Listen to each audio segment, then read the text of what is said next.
change has to be made, and that change has come, and this particular act has been in cold storage for almost 20 years, I would say, not even 10 years. I think from 90s, early 90s, this bill started coming, and this bill had one problem. Whenever the bill is there presented and is about to take some shape, government will collapse. And if the government doesn't collapse, the minister will resign or something will happen by which this bill never got the light. Finally, they decided last year February, when MCA minister came, he said nothing doing. I will see to that this bill will be definitely become an act. And last year in the February, when the minister came for the ICAI annual function, he was saying that definitely we will make this bill as an act. Whenever any change is made, there will be problems and there will be derailments, there will be some problems, and one of the biggest problem will be the drafting, and somebody will think something, somebody will write something, somebody will implement something. The whole problem, see, in fact, I should share with you some years back, 20 years back in Patna, in Jamshedpur, when we were there, we got a notice from Register of Companies, Patna, that is the undivided Bihar. There is a qualification in the auditor's report, you have not explained in the director's report about the qualification. What is that qualification? In Caro report, the first point is, none of the fixed assets have been revalued during the year. He has cutted and pasted saying that this is a qualification, and this is why there is no explanation. That is the level of knowledge of the people who implement the law. See, if that is, see, somebody will read some MS zoology or some botany and then come as ROC office, and I hope we don't have any ROC. I don't want to tell anything wrong about them, but the whole issue is there are problems in implementation. Okay.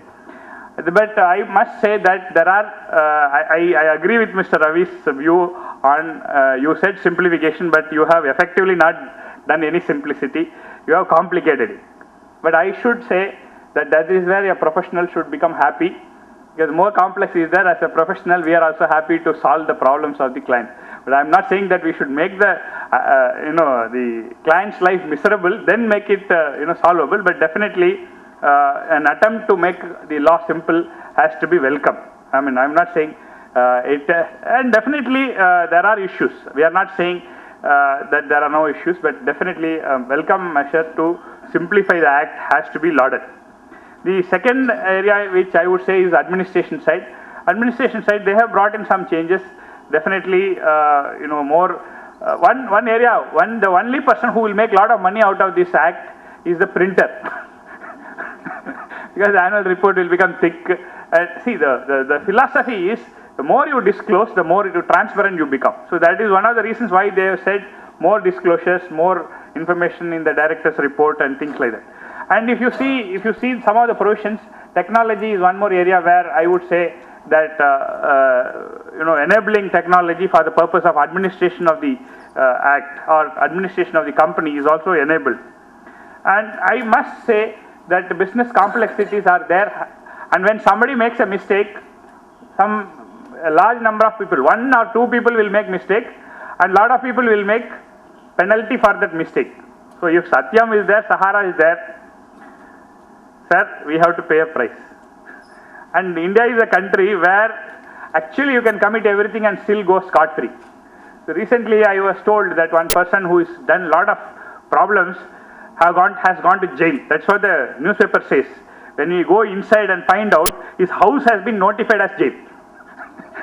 See, this is the level of issue which has happened. If Satyam had to happen elsewhere, by now the Satyam founder would have gone to heaven. But still today he is outside, he is not inside. So the whole issue is, there is an issue with reference to morality or whatever it is. Now that the election is there, I can openly tell you, on one side you say you pay 100 rupees for a municipal license fees, you are paying bribe, but they pay thousands and thousands of voters freely for voting. And I was sitting in Saravana Bhavan recently in front of one white and white. I asked him, are you a businessman? He said, no, I have come tomorrow morning, appointment with Amma. So I was asking him, what do you think will be the cost of an election? 5 crore, 10 crore. He says, what are you doing? It is not less than 15 crore only for pure election distribution. Forget about other costs associated. So the whole issue is, we have a whole compromise on the environment which we cannot legislate through an act by which, see, actually I have a disagreement on that point. Mr. Dhanapal may be throwing some light on that. Independent directors, the independent directors don't have clue on what is happening in the company. And 1 lakh sitting fees you give, no problem. But are you protecting them from all the problems which this other whole company is doing with reference to the penalty or going to jail or punishment which you are giving? See, he comes and gives his valuable advice and goes. Are you empowering him?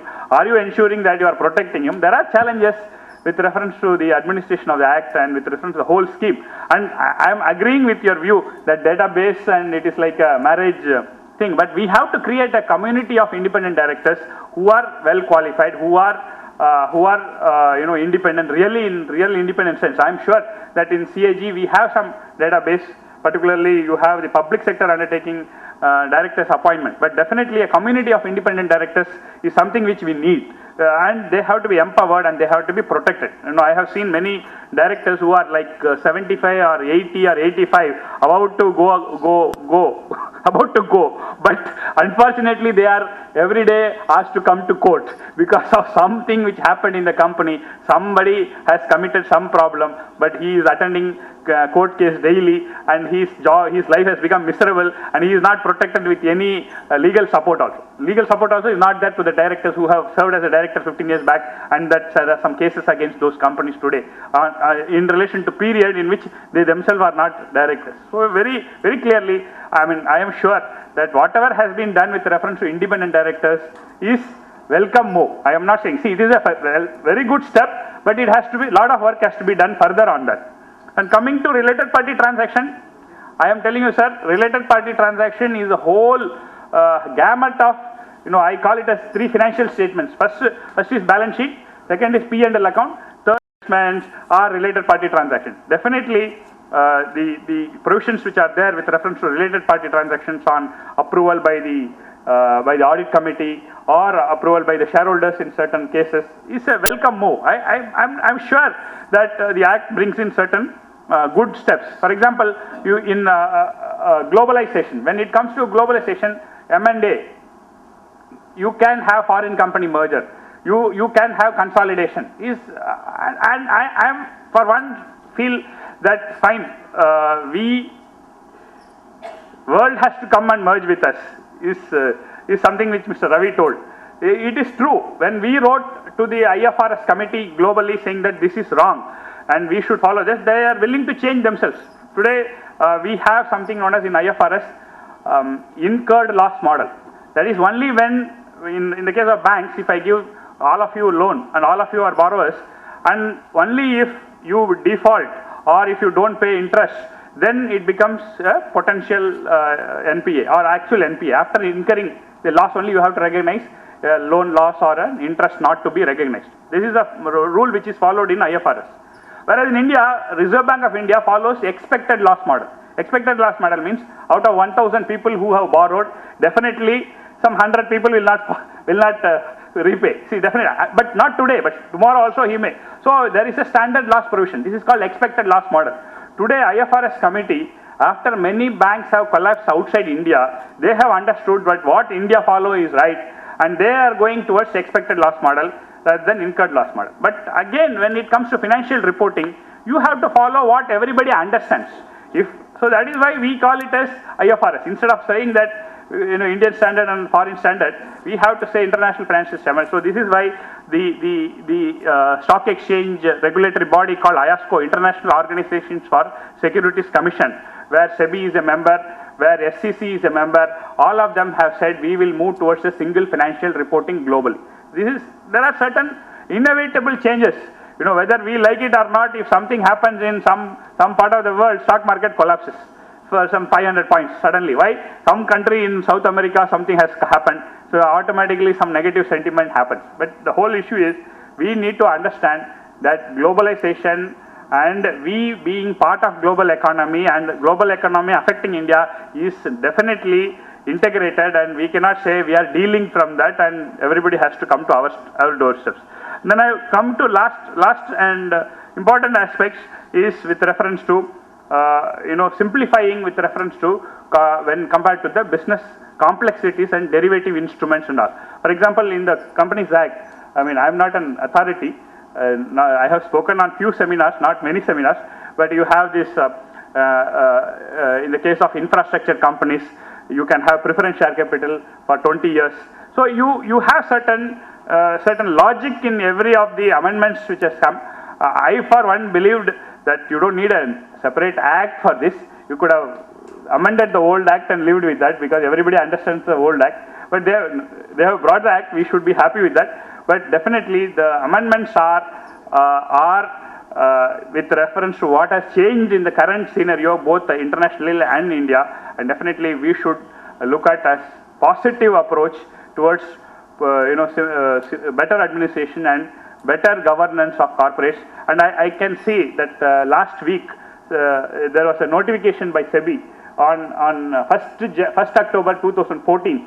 There are certain provisions which have already been enacted through SEBI listing agreement and definitely notification. And I request all of you to look at this more positively and say that there is a lot of opportunity for us. And only thing is, if I don't know how many company secretaries are there here, and all of us should pray that if you are in the company to administer this law, you should be better compensated for the changes, because the responsibilities are high. And I'm sure that practitioners like Mr. Dhanapal or Mr. Ravi or myself will always find a reason to spend more time and increase the fees. But people who implement the law, because you have KMP, and KMP is not, they might have designated you as KMP, but there is penalty provisions which are making you more responsible, and you should say that you should be better compensated. That is my view, that you have to see an opportunity here. Thank you very much, and I request the speaker, I don't want to take his time, because my friend has given me more time. I have taken the liberty to speak more. Otherwise, I wanted the technical speaker to speak more rather than me speaking. Mr. Dhanapal, I request you to deal the topic. Thank you.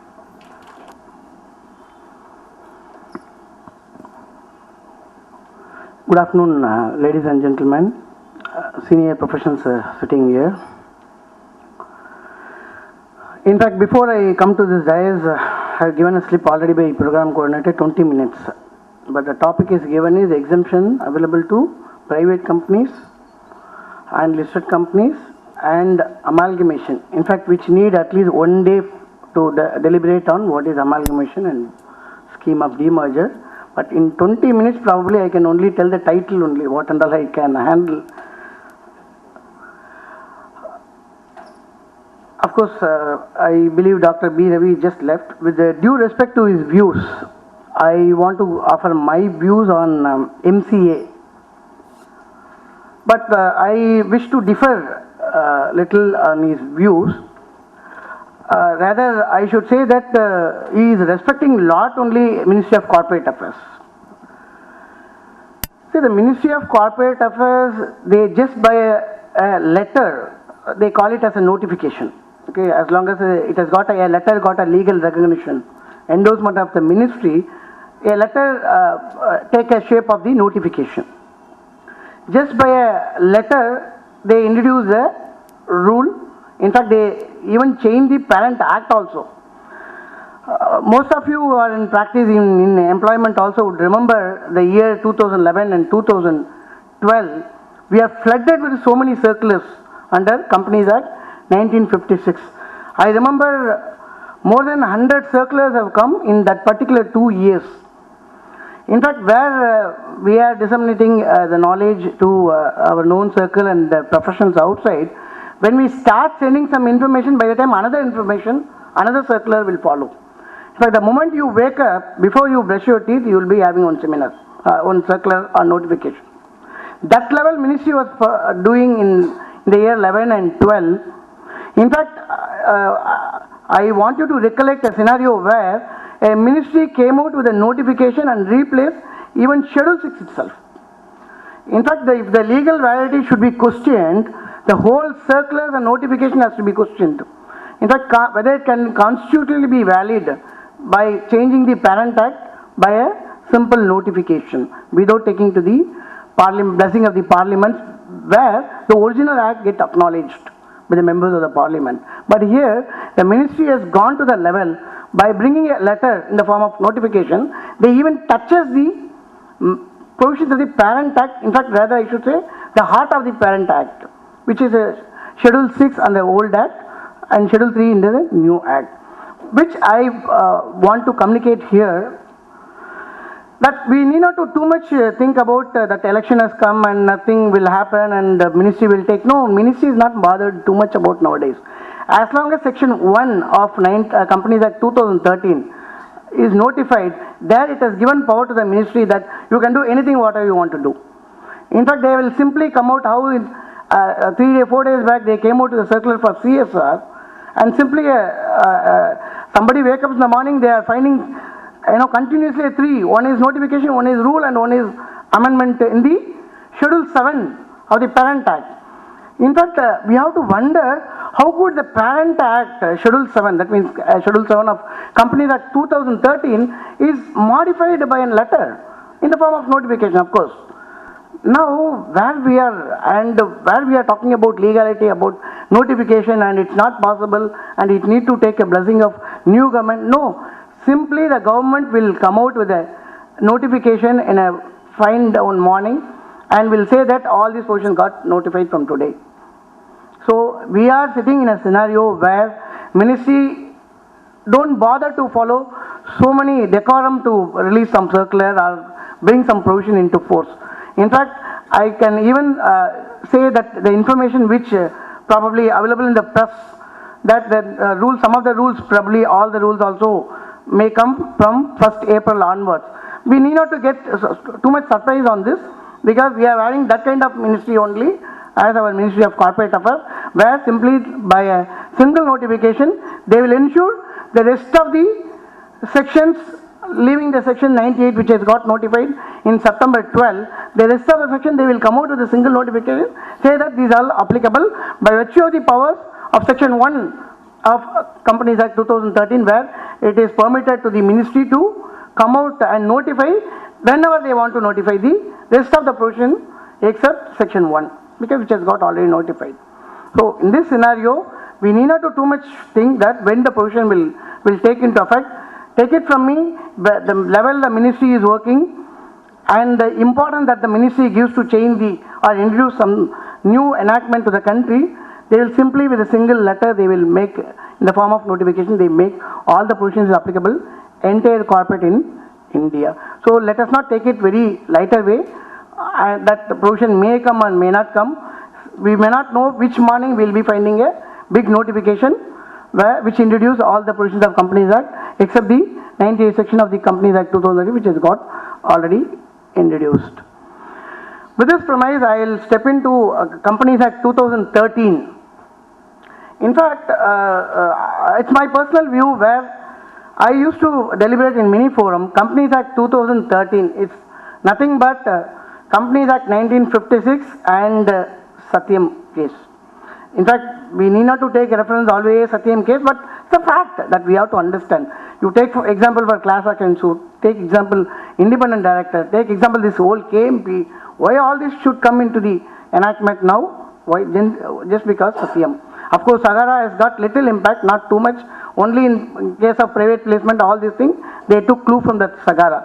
But list of the whole provision is completely taken from Satyam issue only. So the whole Companies Act now become a criminal law rather than a civil law. In fact, advocates, lawyers who are sitting here will acknowledge my view, where if you see Schedule 1 of the Criminal Procedure Code, where very few offences are having a punishment more than 10 years and above. But